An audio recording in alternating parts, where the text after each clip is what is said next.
Thank you, General Caslin, for that introduction. To General Traynor, General Clark, the faculty and staff at West Point, you have been outstanding stewards of this proud institution and outstanding mentors for the newest officers in the United States Army. I'd like to acknowledge the Army's leadership, General McHugh, Secretary McHugh, General Odierno, as well as Senator Jack Reed, who is here and a proud graduate of West Point himself. To the class of 2014, I congratulate you on taking your place on the long gray line. Among you is the first all-female command team, Erin Maudlin and Austin Barth. In Glavin, you have a Rhodes Scholar. And Josh Herbeck proves that West Point accuracy extends beyond the three-point line. To the entire class, let me reassure you in these final hours at West Point, as Commander-in-Chief, I hereby absolve all cadets who are on restriction for minor conduct offenses.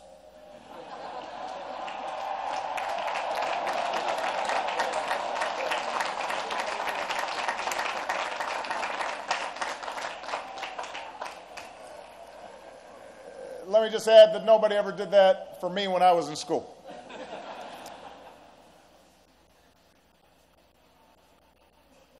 I know you join me in extending a word of thanks to your families. Joe DeMoss, whose son James is graduating, spoke for a whole lot of parents when he wrote me a letter about the sacrifices you've made. Deep inside, he wrote, we want to explode with pride at what they are committing to do in the service of our country. Like several graduates, James is a combat veteran. And I would ask all of us here today to stand and pay tribute not only to the veterans among us, but to the more than 2.5 million Americans who have served in Iraq and Afghanistan, as well as their families.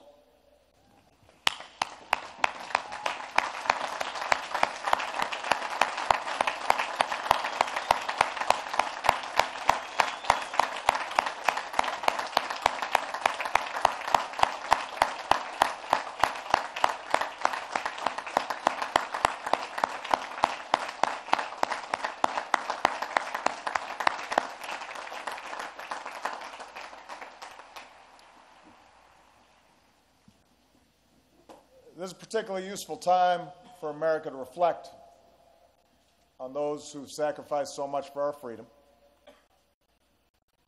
A few days after Memorial Day,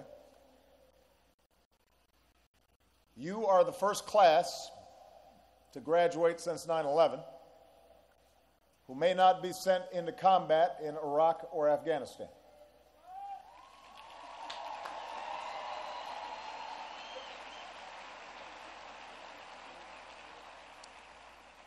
When I first spoke at West Point in 2009, we still had more than 100,000 troops in Iraq. We were preparing to surge in Afghanistan. Our counterterrorism efforts were focused on al-Qaeda's core leadership, those who had carried out the 9/11 attacks. And our nation was just beginning a long climb out of the worst economic crisis since the Great Depression. 4.5 years later, as you graduate, the landscape has changed. We have removed our troops from Iraq. We are winding down our war in Afghanistan. Al-Qaeda's leadership on the border region between Pakistan and Afghanistan has been decimated, and Osama bin Laden is no more.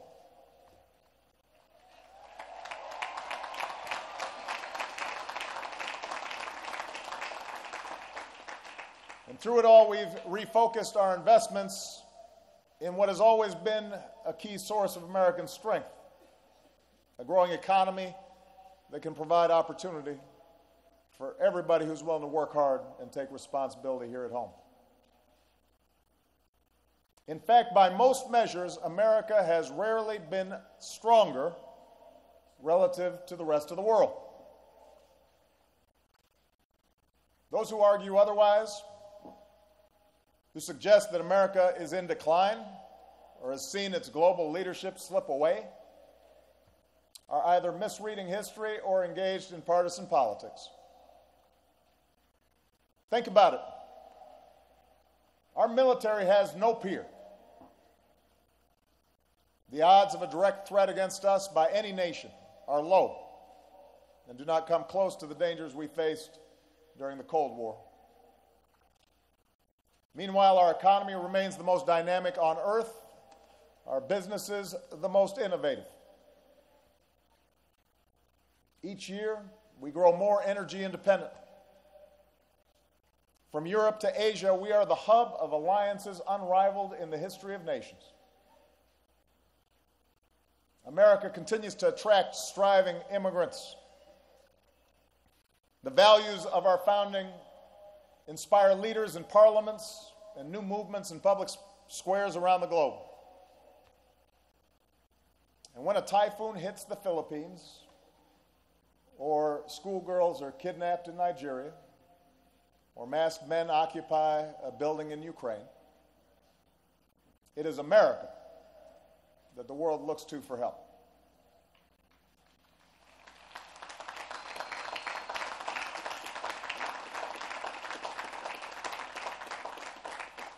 So the United States is and remains the one indispensable nation. That has been true for the century past, and it will be true for the century to come. But the world is changing with accelerating speed.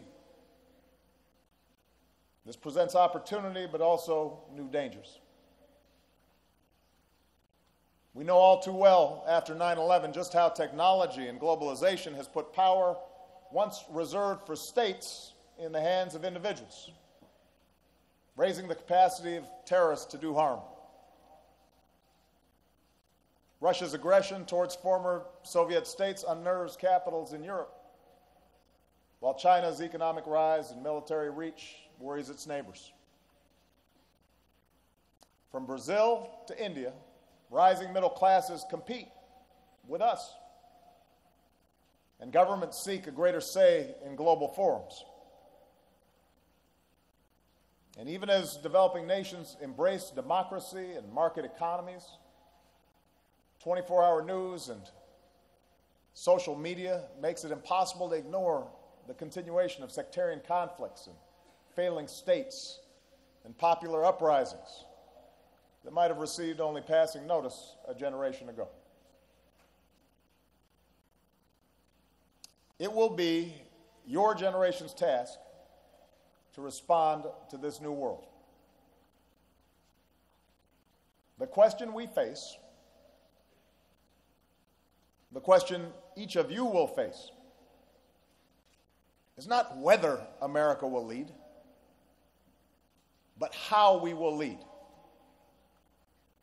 Not just to secure our peace and prosperity, but also extend peace and prosperity around the globe.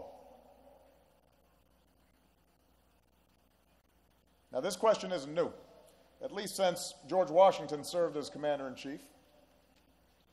There have been those who warned against foreign entanglements that do not touch directly on our security or economic well-being.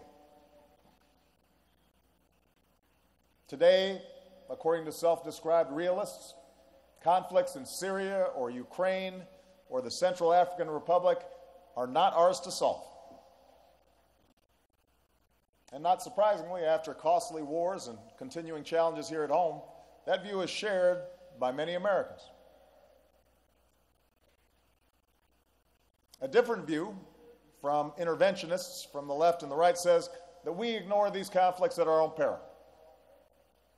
That America's willingness to apply force around the world is the ultimate safeguard against chaos, and America's failure to act in the face of Syrian brutality or Russian provocations not only violates our conscience, but invites escalating aggression in the future. And each side can point to history to support its claims. But I believe neither view fully speaks to the demands of this moment. It is absolutely true that in the 21st century, American isolationism is not an option. We don't have a choice to ignore what happens beyond our borders. If nuclear materials are not secure, that poses a danger to American cities.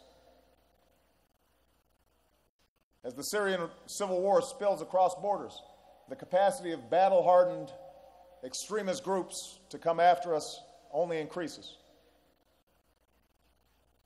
Regional aggression that goes unchecked, whether in southern Ukraine or the South China Sea or anywhere else in the world, will ultimately impact our allies and could draw in our military.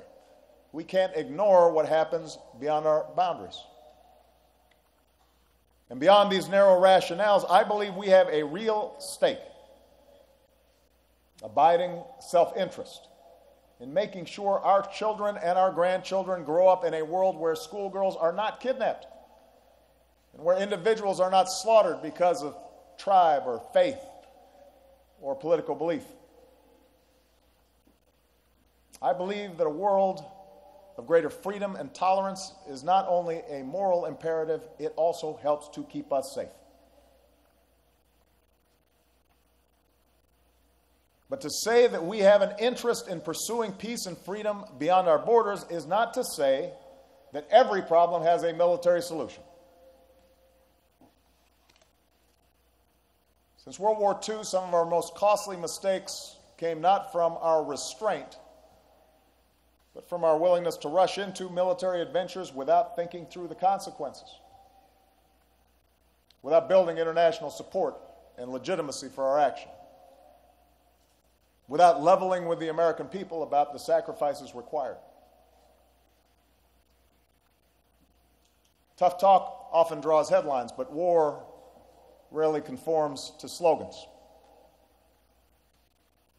As General Eisenhower, someone with hard-earned knowledge on this subject, said at this ceremony in 1947, "War is mankind's most tragic and stupid folly. To seek or advise its deliberate provocation is a black crime against all men."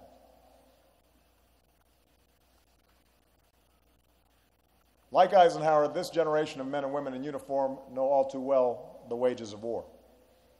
And that includes those of you here at West Point. 4 of the service members who stood in the audience when I announced the surge of our forces in Afghanistan gave their lives in that effort. A lot more were wounded. I believe America's security demanded those deployments. But I am haunted by those deaths. I am haunted by those wounds. And I would betray my duty to you and to the country we love if I ever sent you into harm's way simply because I saw a problem somewhere in the world that needed to be fixed, or because I was worried about critics who think military intervention is the only way for America to avoid looking weak.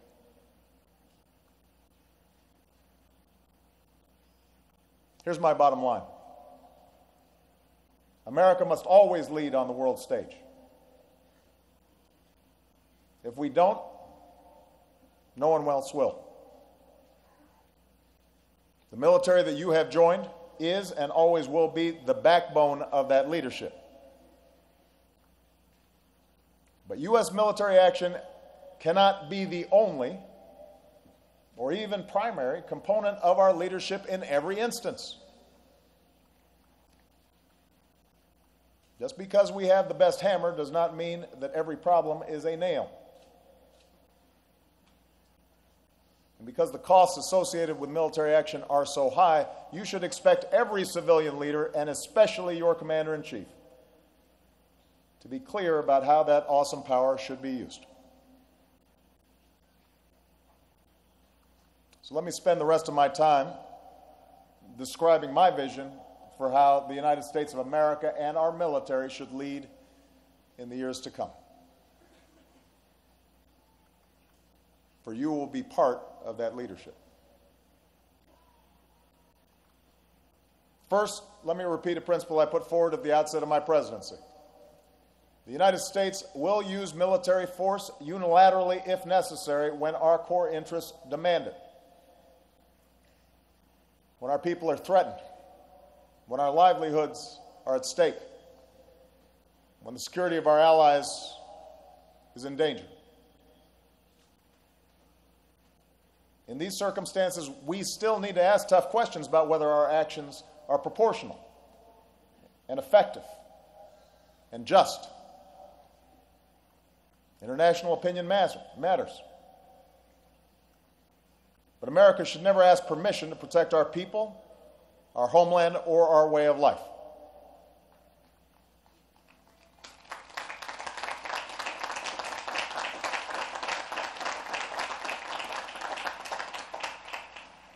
On the other hand, when issues of global concern do not pose a direct threat to the United States, when such issues are at stake, when crises arise that stir our conscience or push the world in a more dangerous direction, but do not directly threaten us, then the threshold for military action must be higher. In such circumstances, we should not go it alone. Instead, we must mobilize allies and partners to take collective action. We have to broaden our tools to include diplomacy and development, sanctions and isolation, appeals to international law, and, if just, necessary, and effective, multilateral military action. In such circumstances, we have to work with others because collective action in these circumstances is more likely to succeed, more likely to be sustained, less likely to lead to costly mistakes. And this leads to my second point. For the foreseeable future, the most direct threat to America, at home and abroad, remains terrorism. But a strategy that involves invading every country that harbors terrorist networks is naive and unsustainable. I believe we must shift our counterterrorism strategy, drawing on the successes and shortcomings of our experience in Iraq and Afghanistan, to more effectively partner with countries where terrorist networks seek a foothold. And the need for a new strategy reflects the fact that today's principal threat no longer comes from a centralized al-Qaeda leadership. Instead, it comes from decentralized al-Qaeda affiliates and extremists, many with agendas focused in countries where they operate. And this lessens the possibility of large-scale 9/11-style attacks against the homeland, but it heightens the danger of U.S. personnel overseas being attacked, as we saw in Benghazi. It heightens the danger to less defensible targets, as we saw in a shopping mall in Nairobi. So we have to develop a strategy that matches this diffuse threat, one that expands our reach without sending forces that stretch our military too thin or stir up local resentments. We need partners to fight terrorists alongside us. And empowering partners is a large part of what we have done and what we are currently doing in Afghanistan. Together with our allies, America struck huge blows against al-Qaeda core and pushed back against an insurgency that threatened to overrun the country. But sustaining this progress depends on the ability of Afghans to do the job. And that's why we trained hundreds of thousands of Afghan soldiers and police. Earlier this spring, those Afghan forces, secured an election in which Afghans voted for the first democratic transfer of power in their history. And at the end of this year, a new Afghan president will be in office. And America's combat mission will be over. Now,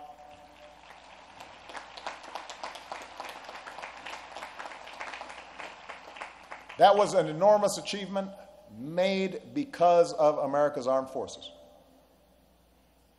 But as we move to a train and advise mission in Afghanistan, our reduced presence there allows us to more effectively address emerging threats in the Middle East and North Africa. So earlier this year, I asked my national security team to develop a plan for a network of partnerships from South Asia to the Sahel. Today, as part of this effort, I am calling on Congress to support a new Counterterrorism Partnerships Fund of up to $5 billion, which will allow us to train, build capacity, and facilitate partner countries on the front lines. And these resources will give us flexibility to fulfill different missions, including training security forces in Yemen who've gone on the offensive against al-Qaeda, supporting a multinational force to keep the peace in Somalia, working with European allies to train a functioning security force and border patrol in Libya, and facilitating French operations in Mali. A critical focus of this effort will be the ongoing crisis in Syria. As frustrating as it is, there are no easy answers there. No military solution that can eliminate the terrible suffering anytime soon. As president, I made a decision that we should not put American troops into the middle of this increasingly sectarian war, and I believe that is the right decision. But that does not mean we shouldn't help the Syrian people stand up against a dictator who bombs and starves his own people. And in helping those who fight for the right of all Syrians to choose their own future, we are also pushing back against the growing number of extremists who find safe haven in the chaos. So with the additional resources I'm announcing today, we will step up our efforts to support Syria's neighbors, Jordan and Lebanon, Turkey and Iraq, as they contend with refugees and confront terrorists working across Syria's borders.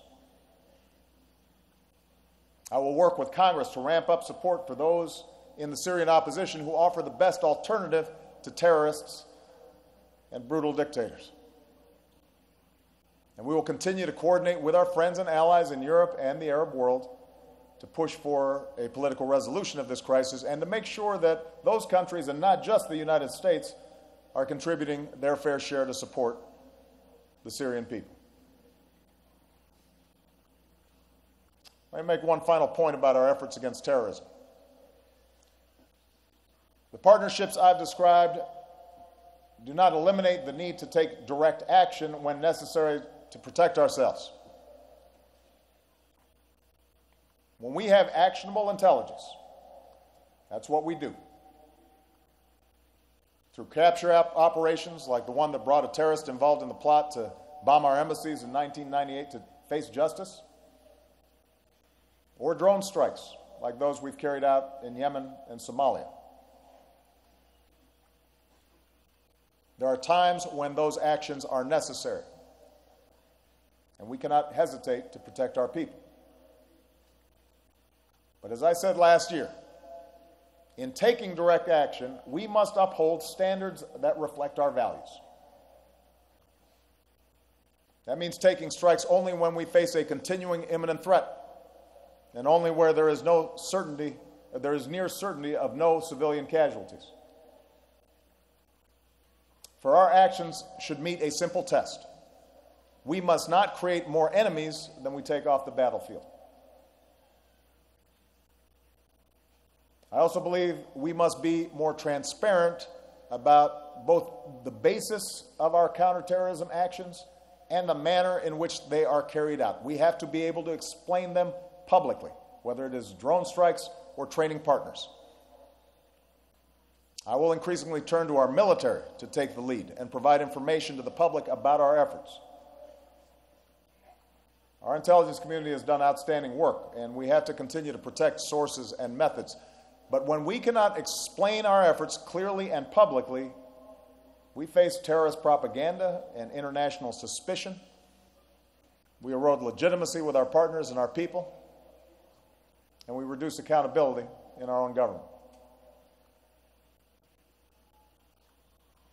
This issue of transparency is directly relevant to a third aspect of American leadership, and that is our effort to strengthen and enforce international order. After World War II, America had the wisdom to shape institutions to keep the peace and support human progress. From NATO and the United Nations to the World Bank and IMF. These institutions are not perfect, but they have been a force multiplier. They reduce the need for unilateral American action and increase restraint among other nations. Now, just as the world has changed, this architecture must change as well. At the height of the Cold War, President Kennedy spoke about the need for a peace based upon a gradual evolution in human institutions. And evolving these international institutions to meet the demands of today must be a critical part of American leadership. Now, there are a lot of folks, a lot of skeptics, who often downplay the effectiveness of multilateral action.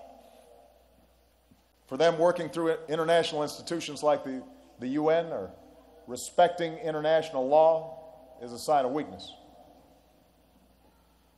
I think they're wrong. Let me offer just two examples why. In Ukraine, Russia's recent actions recall the days when Soviet tanks rolled into Eastern Europe. But this isn't the Cold War. Our ability to shape world opinion helped isolate Russia right away. Because of American leadership, the world immediately condemned Russian actions. Europe and the G7 joined us to impose sanctions. NATO reinforced our commitment to Eastern European allies. The IMF is helping to stabilize Ukraine's economy. OSCE monitors brought the eyes of the world to unstable parts of Ukraine. And this mobilization of world opinion and international institutions served as a counterweight to Russian propaganda and Russian troops on the border and armed militias in ski masks. This weekend, Ukrainians voted by the millions. Yesterday, I spoke to their next president. We don't know how the situation will play out, and there will remain grave challenges ahead, but standing with our allies on behalf of international order, working with international institutions, has given a chance for the Ukrainian people to choose their future without us firing a shot. Similarly, despite frequent warnings from the United States and Israel and others, the Iranian nuclear program steadily advanced for years. But at the beginning of my presidency, we built a coalition that imposed sanctions on the Iranian economy while extending the hand of diplomacy to the Iranian government. And now we have an opportunity to resolve our differences peacefully. The odds of success are still long, and we reserve all options to prevent Iran from obtaining a nuclear weapon. But for the first time in a decade, we have a very real chance of achieving a breakthrough agreement, one that is more effective and durable than what we could have achieved through the use of force. And throughout these negotiations, it has been our willingness to work through multilateral channels that kept the world on our side. The point is, this is American leadership. This is American strength. In each case, we built coalitions to respond to a specific challenge. Now we need to do more to strengthen the institutions that can anticipate and prevent problems from spreading. For example, NATO is the strongest alliance the world has ever known, but we're now working with NATO allies to meet new missions, both within Europe, where our Eastern allies must be reassured, but also beyond Europe's borders, where our NATO allies have to pull their weight to counterterrorism and respond to failed states and train a network of partners. Likewise, the UN provides a platform to keep the peace in states torn apart by conflict. Now we need to make sure that those nations who provide peacekeepers have the training and equipment to actually keep the peace, so that we can prevent the type of killing we've seen in Congo and Sudan. We are going to deepen our investment in countries that support these peacekeeping missions, because having other nations maintain order in their own neighborhoods lessens the need for us to put our own troops in harm's way. It's a smart investment. It's the right way to lead.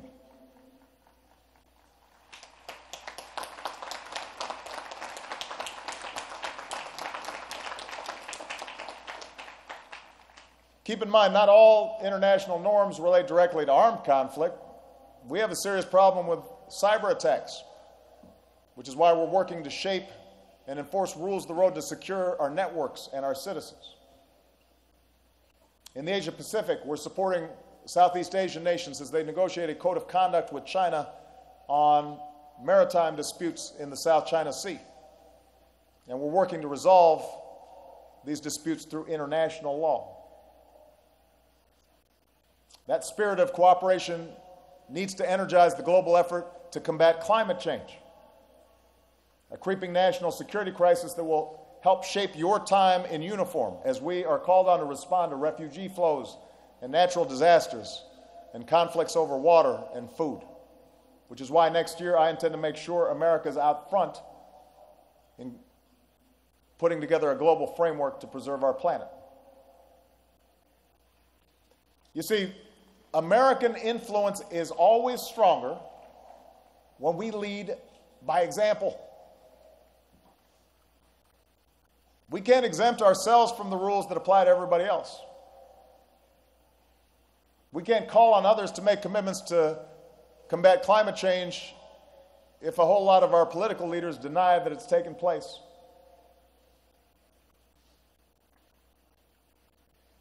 We can't try to resolve problems in the South China Sea when we have refused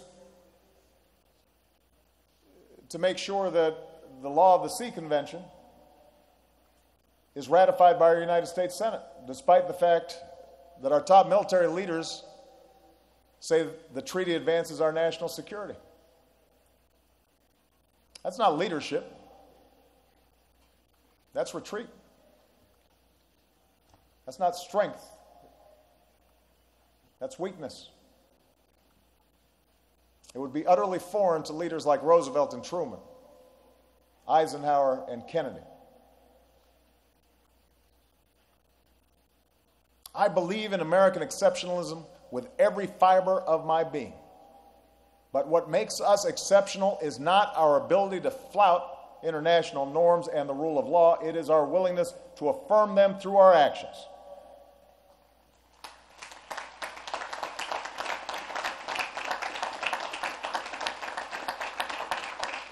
And that's why I will continue to push to close Gitmo, because American values and legal traditions do not permit the indefinite detention of people beyond our borders. That's why we're putting in place new restrictions on how America collects and uses intelligence, because we will have fewer partners and be less effective if a perception takes hold that we're conducting surveillance against ordinary citizens.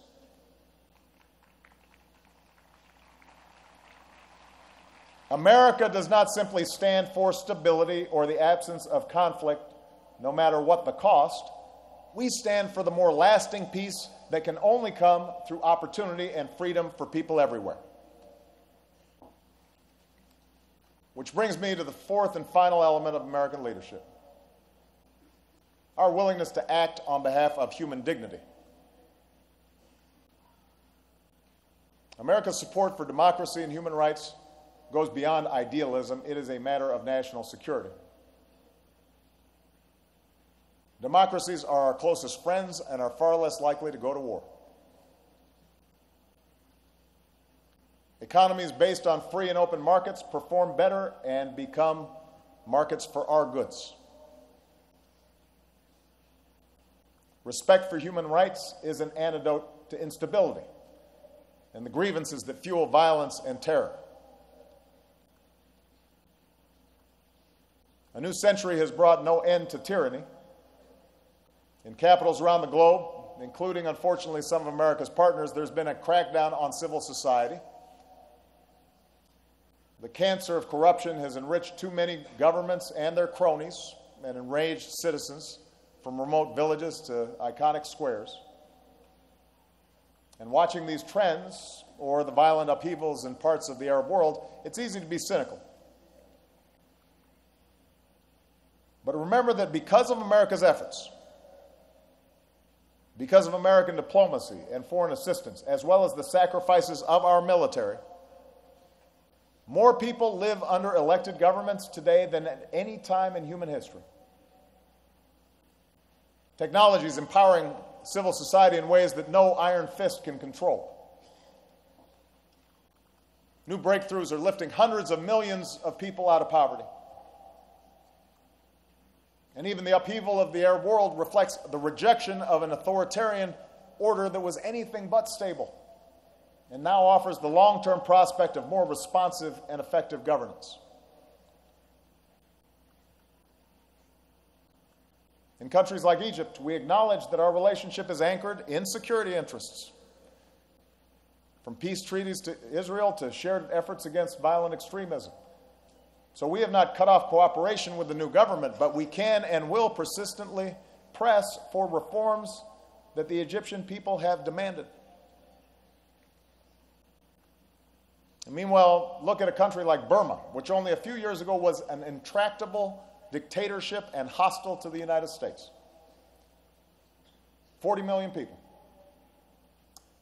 Thanks to the enormous courage of the people in that country, and because we took the diplomatic initiative, American leadership, we have seen political reforms opening a once closed society. A movement by Burmese leadership away from partnership with North Korea in favor of engagement with America and our allies. We're now supporting reform and badly needed national reconciliation through assistance and investment, through coaxing and at times public criticism. And progress there could be reversed, but if Burma succeeds, we will have gained a new partner without having fired a shot. American leadership. In each of these cases, we should not expect change to happen overnight. That's why we form alliances not just with governments, but also with ordinary people. For unlike other nations, America is not afraid of individual empowerment. We are strengthened by it. We're strengthened by civil society. We're strengthened by a free press. We're strengthened by striving entrepreneurs and small businesses. We're strengthened by educational exchange and opportunity for all people and women and girls. That's who we are. That's what we represent.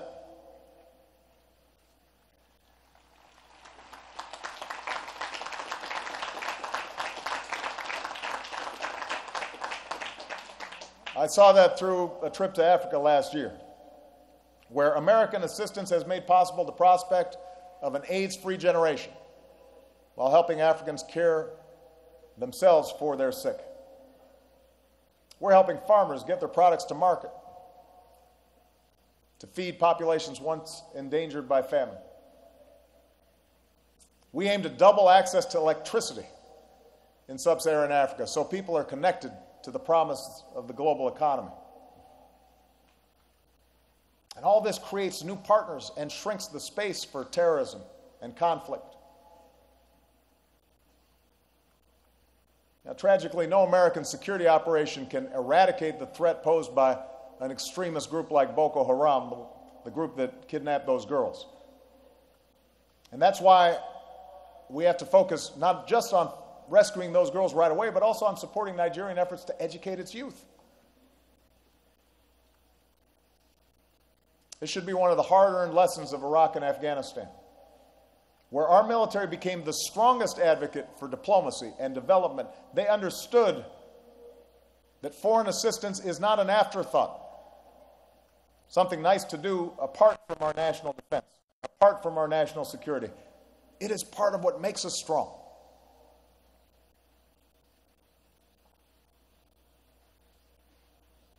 Ultimately, global leadership requires us to see the world as it is, with all its danger and uncertainty. We have to be prepared for the worst, prepared for every contingency. But American leadership also requires us to see the world as it should be. A place where the aspirations of individual human beings really matters. Where hopes and not just fears govern. Where the truths written into our founding documents can steer the currents of history in a direction of justice. And we cannot do that without you.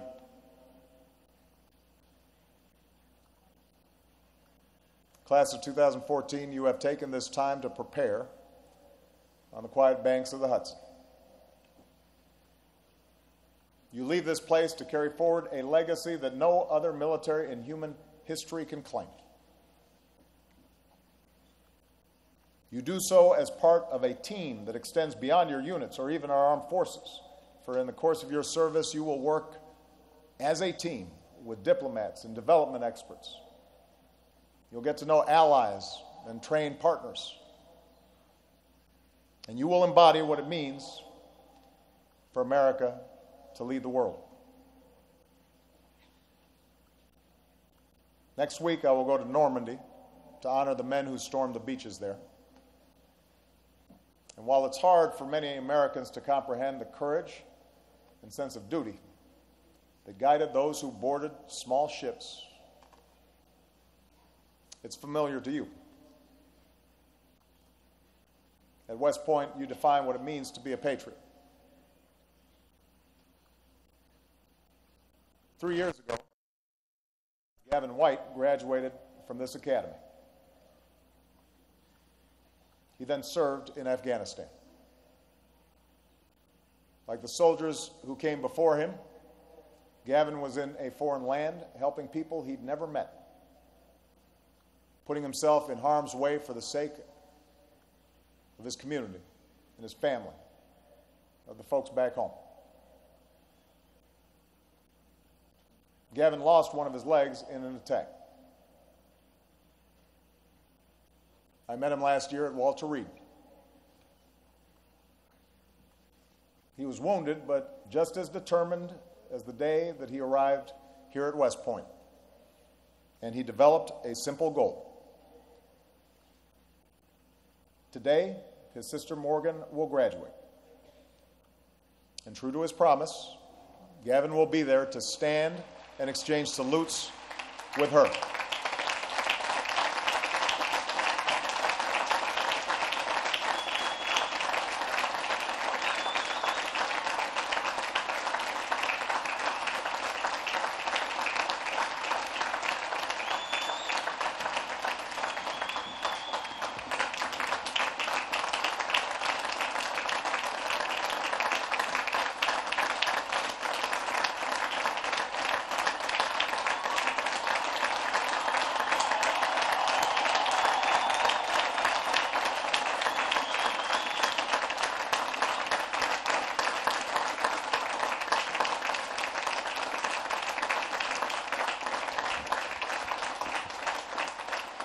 We have been through a long season of war.